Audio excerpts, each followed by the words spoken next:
مسئلہ ہے.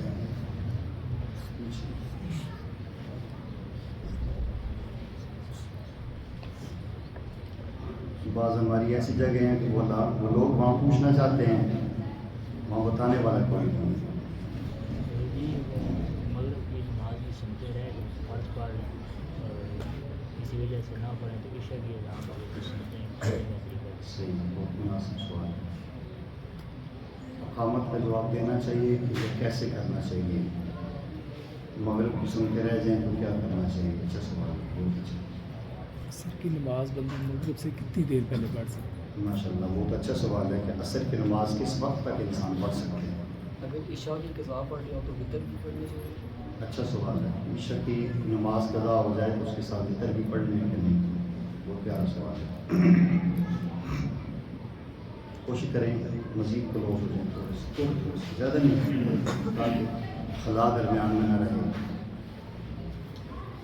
ماشاء اللہ. میں اسٹارٹ کرتا ہوں. کسی اور ساتھی کے ذہن میں پہلے چند سوالات ہو جائیں، پھر اپنے ٹائم کے اندر ہم اس کو کر لینا.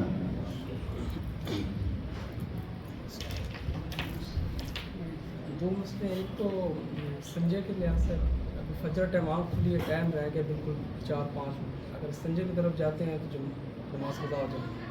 ایک یہ کنڈیشن میرے کی ہے کہ اگر جماعت کے لیے آتے ہیں، کسی گھر نہیں ہے کسی اور جگہ گئے ہیں، تو اگر سنجا کرتے ہیں حاجت ہے لیکن جماعت رہ جائے گی. اچھا سوال ہے. اور دوسرا ہے سفر کے لحاظ سے ابھی سفر کا آغاز کر لیے، نیت کر لی کہ سفر لمبا ہے، تو یہاں سے ابھی اگر گئے ہیں ابھی وہ رینج ختم نہیں ہوئی، مطلب 70-72 کلومیٹر تک اس کے حدود نہیں ہے. یہاں سے اسلام آباد ہی پہنچے تو وہاں سے بھی گاڑی آگے اس نے اسٹاپ نہیں کرنا، تو وہاں پہ ہم ابھی سفر والی نماز پڑھیں گے یا دوسری؟ جی، یہ پہلے مسئلہ گزرا ہے، دوبارہ میں عرض کرتا ہوں. جو رہ جائے مجھے دوبارہ اپنے رپیٹ کر لینا.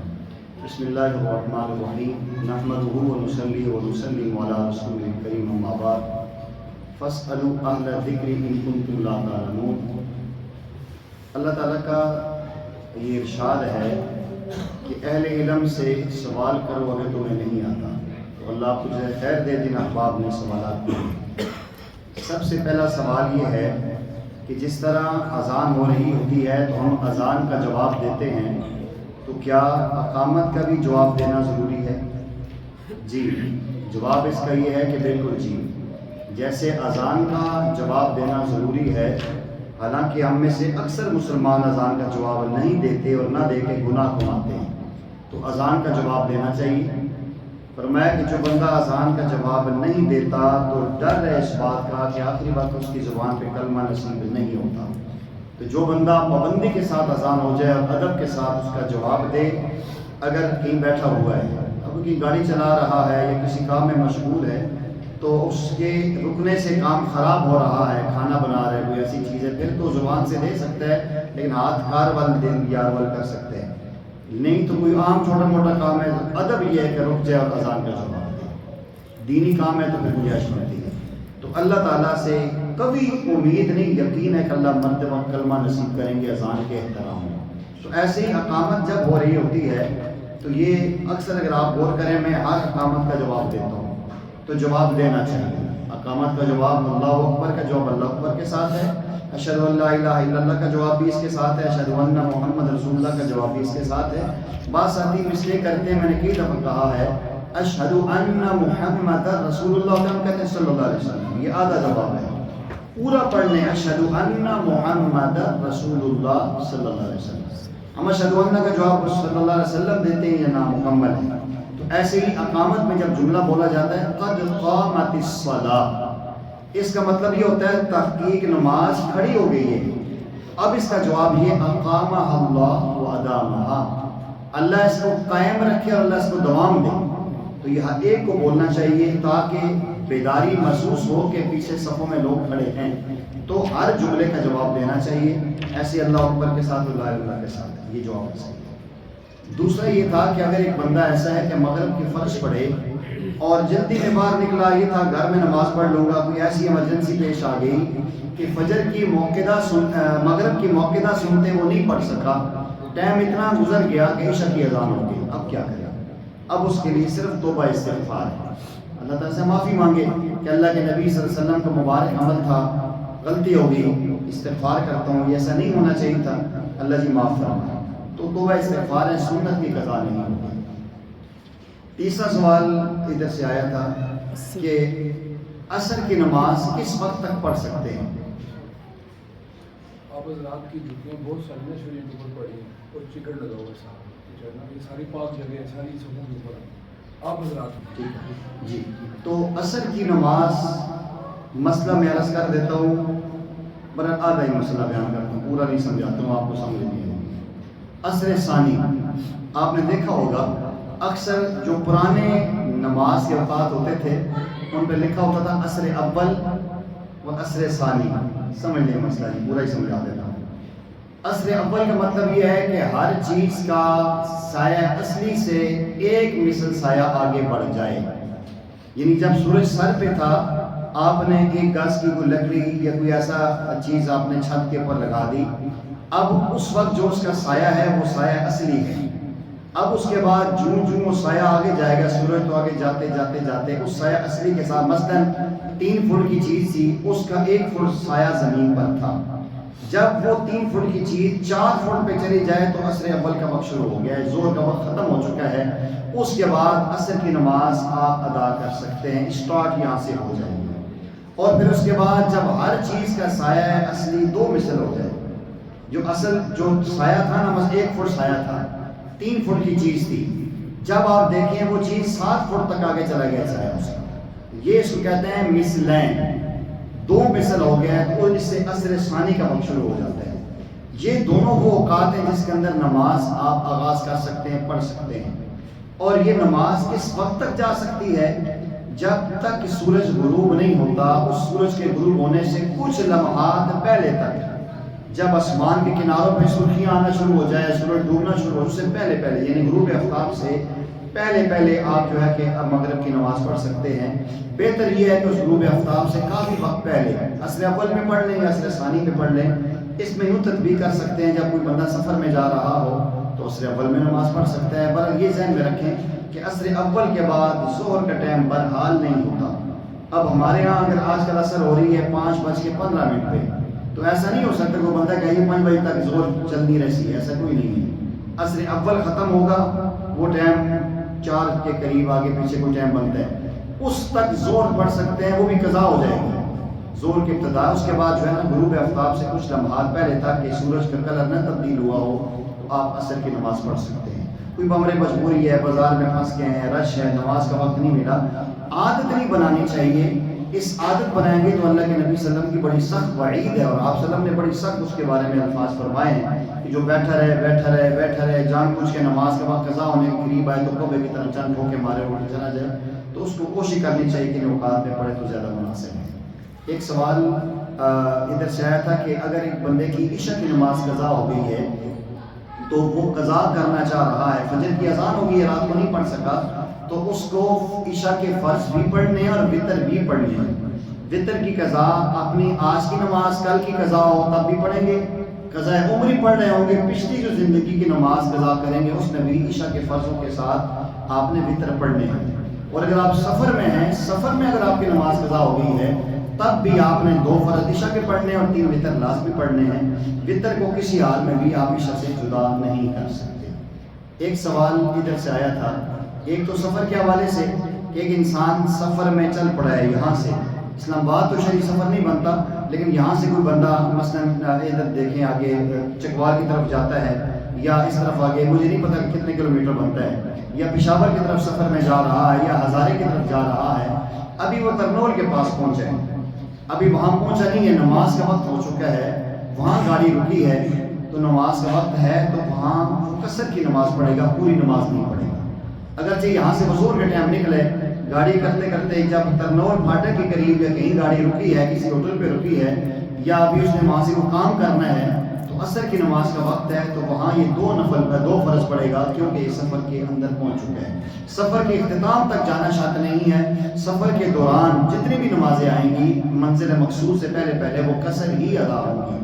جس جگہ جا رہا ہے، جو اس کا اپنا علاقہ ہے، جہاں اپنا آبائی علاقہ ہے یا جہاں 15 دن سے زیادہ رہنے کا ارادہ کر کے جا رہا ہے، جو ہی اس کی یونین کونسل سے اس کی حدود کے اندر داخل ہو جائے گا، اس کی قصر ختم ہو جائے گی، وہاں اس نے نماز پوری ادا کرنی ہے۔ جی کوئی اور سوال تھا یہ؟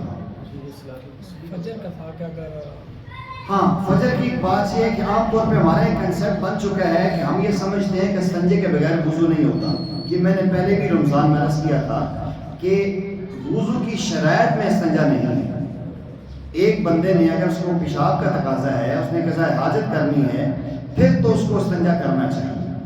ایک بندہ سو کے اٹھا ہے اور انسان کو اکثر بہتر یہ ہے کہ صبح سویرے بندے کو بہرحال استنجا کرنا چاہیے. بہتر یہ ہے، انسان کو پتہ نہیں ہوتا، اس لیے ایک حدیث کے اندر آتا ہے پیارے آقا صلی اللہ علیہ وسلم نے فرمایا کہ صبح سویرے جو بندہ اٹھتا ہے اسے پانی کے برتن میں ہاتھ نہیں ڈالنا چاہیے، کہ وہ نہیں جانتا کہ اس کے ہاتھ نے رات کہاں گزاری ہے. بس وقت خارش ہوتی ہے، جسم میں ہاتھ کہیں نہ کہیں لگ رہا ہوتا ہے، تو اس لیے صبح سویرے یہ حکم ہے ایک دم کھلے برتن میں ہاتھ نہ ڈالے. تو ہو سکتا ہے بسا اوقات انسان کی فجر کے حوالے سے خصوصاً کہ نہیں پتہ چلتا کہ میں ناپاک تو نہیں ہو چکا ہوں، میرے پر غسل واجب تو نہیں ہو چکا، تو وہ استنجا کرے گا تو اس وقت اس کو اندازہ ہو جائے گا. لباس دیکھے یا جسم دیکھے کوشش کرنی چاہیے، لازم تو نہیں ہے، فرض تو نہیں ہے، بہتر یہ ہے کہ فجر کے ٹائم اٹھے تو استنجا ضرور کریں. ایک تو یہ چیز کرنی چاہیے. دوسرا اگر سنت پر عمل کریں گے، نبی پاک صلی اللہ علیہ وسلم کا ہمیشہ معمول یہ تھا کہ آپ صلی اللہ علیہ وسلم رات کا لباس الگ رکھتے تھے. نائٹ آپ کا سوٹ الگ ہوتا تھا، تو رات کی اگر شلوار الگ ہے تو ویسے اتارے گا، اس وقت اندازہ ہو جائے گا کہ صاف ہے کہ نہیں. تو اگر اس حالت میں پہنی ہو، ٹائم کم ہے، جلدی میں اگر وہ آتا ہے، دیکھیں ایک چیز ہے کہ نماز قضا ہو رہی ہے، پھر تو جلدی میں وضو فرض پورے کر کے نماز میں شامل ہو جائے. دوسری یہ ہے کہ جماعت شروع ہونے والی ہے تو کوئی عرض نہیں، اگر ایک رکعت بھی مل جاتی ہے استنجا کرے، جلدی میں وضو کریں، پوری سنتیں نہ ادا کریں کہ وہ بیٹھ کے وہ بزرگ بن کے 15 منٹ وضو پہ لگائے، جب آئیں تو مفتی صاحب نے حدیث بھی بیان کر دی ہو. تو حال کے عمل کو پہچاننا چاہیے کہ جلدی میں استنجا کرے اور وضو کر کے. اب جلدی میں اس کے اندر نقصان یہ ہوگا، اگر اس نے پیشاب کرنا ہے، جلدی میں اٹھے گا، پیشاب کے قطرے نہیں خشک ہوں گے، اس سے مزید کپڑے ناپاک ہو جائیں گے، وضو نہیں ہوگا. تو اس میں یہ ہے کہ اگر اس کو پیشاب کا تقاضا ہے تو ہر صورت میں جماعت جاتی ہے چلی جائے، کوئی عرض کی بات نہیں. استنجا تسلی سے کر کے اٹھے گا، پیشاب تسلی سے کر کے اٹھے، جلدی میں اٹھے گا، کپڑے بھی ناپاک کرے گا، پیشاب بھی آدھا رہے گا. اللہ کے نبی صلی اللہ علیہ وسلم آپ کہیں گے مفتی مجھ پہ فتویٰ لگائیں گے، مفتی صاحب کہتے ہیں فرض رہتا ہے تو رہتا رہے، تسلی سے استنجا کر کے آئیں. نبی پاک صلی اللہ علیہ وسلم تشریف فرمائے، بد انہیں جا کر مسجد نبی میں پیشاب کر رہے ہیں، صحابہ اٹھے اس کو مارنے کے لیے، تو پیارے آقا نے روک دیا. جب وہ تسلی سے پیشاب کر چکا، آپ نے اس کو بلایا اور ان کو کہا تم جا کے جگہ صاف کرو. اس کو کہا دیکھو بھائی یہ اللہ کا گھر ہے، یہاں عبادت ہوتی ہے، تو یہاں گندگی نہیں پھیلاتے. اتنی دیر میں صحابہ جگہ دھو کے آ گئے. پیارے آقا نے 2 وجہ بیان کی. فرمایا اگر تم جلدی جاتے، یہ پیشاب کرتا کرتا بھاگتا، اس سے مسجد نبوی زیادہ گندی ہوتی، جگہ جگہ پیشاب گرتا. دوسرا اگر یہ روک بھی لیتا تو اس کے مثانے میں تکلیف ہوتی، میڈیکل حوالے سے تکلیف ہوتی، تو نہ جسم میں تکلیف دینی چاہیے، نہ جگہ کو گندا کرنا چاہیے. تو اگر مسجد نبوی میں بندہ پیشاب کر رہا ہے، پیارے آقا نے اس کو تسلی سے پیشاب کرنے دیا ہے، تو ہمارے لیے اگر پیشاب کا تقاضا آیا ہوا ہے تو جلدی پیشاب کر کے تسلی کے ساتھ اٹھے، استنجا کر کے آئے. اگر نماز رہ گئی ہے تو بعد میں پڑھ لیں. چلو جماعت گئی ہے نا، اس کی مجبوری تھی، اللہ کی طرف سے اس کو پیشاب کا تقاضا آیا ہوا تھا، تو اللہ تعالیٰ انشاءاللہ امید رکھتے ہیں اس کو پورا ثواب ملے گا. ایک بندہ جان بوجھ کے ہی دیکھ رہا ہے، پھر سو رہا ہے، دیکھ رہا ہے ابھی 5 منٹ رہ گئے، 2 منٹ رہ گئے، پھر اٹھے گا تو پھر ثواب نہیں ملے گا. ایک بندے کی آنکھ ہی کھلی ہے 4:45 بجے، جلدی میں گیا مشروم میں استنجا کیا، وضو کر کے آیا، بھاگتا بھاگتا پہنچا تیز تیز قدموں سے، ابھی 1 رکعت ہو چکی تھی، اس کو پوری نماز کا ثواب ملے گا.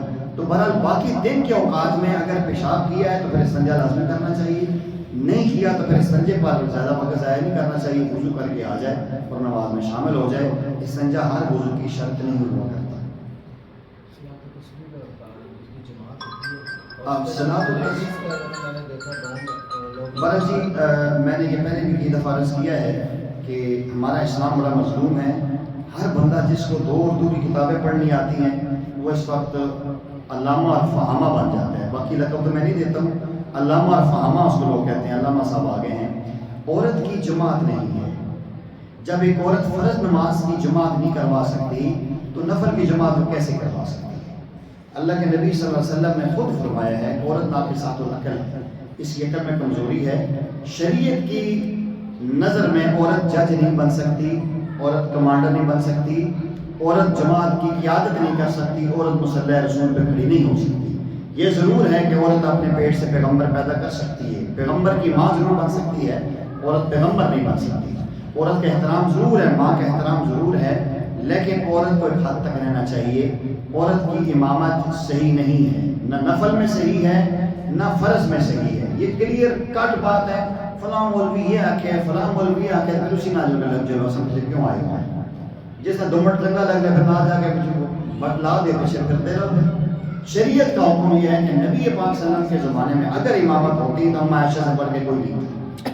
ان کے بعد ہوتی اماں فاطمہ سے بڑھ کے، جس کو جنت میں سرداری اللہ کے نبی نے دے دی ہے اللہ کے حکم سے.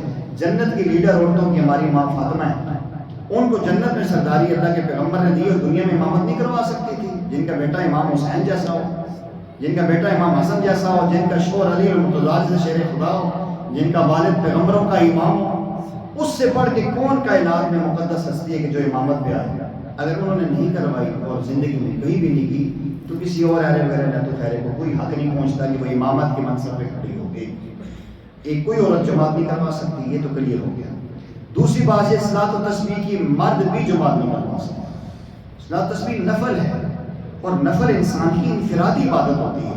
اب دیکھیں آپ ماشاءاللہ 25 30 40 50 بندے بیٹھے ہیں، میں آگے امامت کراؤں گا. جو آپ امامت میں نماز پڑھیں گے وہ اس میں سب کچھ آپ نے خود پڑھنے پڑے.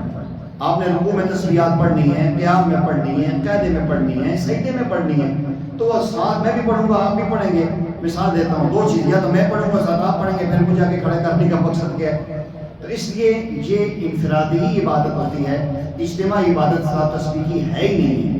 جو لوگ کرتے ہیں غلط کرتے ہیں. کئی مدارس میں لوگ کرتے ہیں، لوگ کہتے ہیں فلاں مدرسے میں ہو رہا ہے، فلاں جگہ ہو رہا ہے. جہاں جگہ ہوتا رہے وہ ہماری حجت نہیں ہے جی. ہمارا معیار اللہ کا قرآن ہے، نبی پاک صلی اللہ علیہ وسلم کا فرمان ہے، خلفائے راشدین کی زندگی ہے. بس اس کے اندر جو چیز انہوں نے کی ہے خصوصاً شریعت کے، اس کو ہم مانیں گے.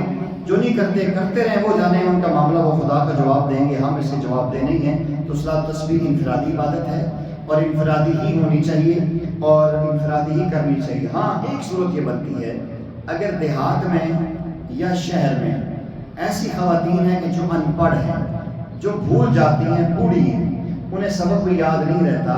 اس کی ترتیب علماء نے سیکھنے کی یا سکھانے کے حوالے سے کیوں نکالی ہے کہ وہ ساری خواتین کو صف میں کھڑا کر دیا جائے.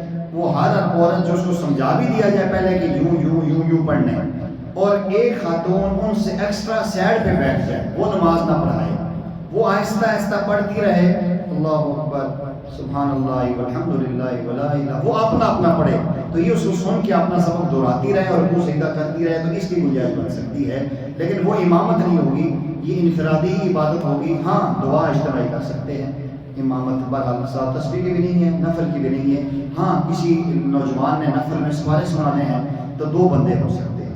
نفل کی جماعت 2 بندوں کی ہے، ایک بندہ آگے کھڑا ہو جائے، دوسرا پیچھے. قرآن پختہ کرنے کے حوالے سے، یا کوئی ایسی بچی ہے کہ وہ حافظہ ہے، وہ چاہتی ہے کہ میرا قرآن پختہ ہو جائے، تو وہ 2 بہنیں آگے پیچھے کھڑے ہو گئے نفلوں میں وہ سنا سکتی ہیں. اس کو جماعت نہیں کہا جاتا. نفلوں میں وہ جو پیچھے کھڑی ہوگی اس کی غلطی نکالنے کے لیے اس کی گنجائش بنتی ہے.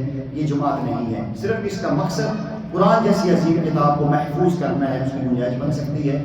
ایسا نہ ہو کہ گھروں میں عورتیں بھی تراویح شروع کروا دیں، وہ ٹھیک ہے. گھروں میں جو لوگ تراویح پڑھاتے ہیں اس کا طریقہ یہ ہے کہ ایک حافظ قرآن صاحب ہوں، ایک ان کے ساتھ سامع، ایک 2 بندے ان کے پیچھے کھڑے ہو جائیں، پردے کے پیچھے خواتین کھڑی ہو جائیں یا دوسرے کمرے میں کھڑی ہو جائیں. اس کی گنجائش بعض عورتیں کراتی ہیں نا گاؤں میں ایسے تراویحیں کا گھر والے کٹے کر کے غلط ہے جی. شرعی ٹھیک نہیں ہے جی. دیکھیں ہم صحابہ کرام یا اہل بیت کے زندگی میں دیکھیں گے کہیں بھی نظر نہیں آتا وہ غلط کرتی ہیں. وہاں کے حضرات کو چاہیے کہ وہاں حافظ قرآن کا انتظام کریں اور خواتین پردے کے پیچھے اس قرآن کو سنیں تو سب سے بہتر ہے. مولانا بعض لوگ یہ جمعہ کی جو 4 سنتے ہیں ان کا انکار کرتے ہیں، رد کر کے ذرا اس بارے میں وضاحت. دیکھیں جی 4 سنتے جی جمعے کے حوالے سے یہ جمعے کی 10 سنتیں ٹوٹل بنتی ہیں. 4 پہلے ہیں، 6 بعد کی ہیں، اور یہ 6 کی 10 سنتیں موقعہ ہیں. یہ ضرور ہے کہ علماء کا اس کے اندر اختلاف ہے. اختلاف اس حوالے سے ہے کہ روایت کی بنیاد پہ بعض صحابہ کرام یہ فرماتے ہیں کہ نبی پاک صلی اللہ علیہ وسلم جمعے کے بعد پہلی 4 سنتوں میں کوئی اختلاف نہیں. پہلی 4 سنتیں تو ہے ہی ہیں، وہ سب نے پڑھنی ہے. وہ آپ نے دیکھا بیان کے بعد ہم سب سے پڑھواتے ہیں. جو بعد کی 6 سنتیں اس کے بارے میں 2 روایات ملتی ہیں. بعض روایت حدیث میں موجود ہیں، حوالے دونوں کے موجود ہیں. بعض میں یہ آتا ہے کہ صحابہ فرماتے ہیں کہ ہم نے دیکھا نبی پاک صلی اللہ علیہ وسلم نے جمعہ کے بعد 2 سنتیں پڑھی ہیں. وہ 2 کے راوی ہیں. ممکن ہے 2 آپ نے مسجد میں پڑھی ہوں،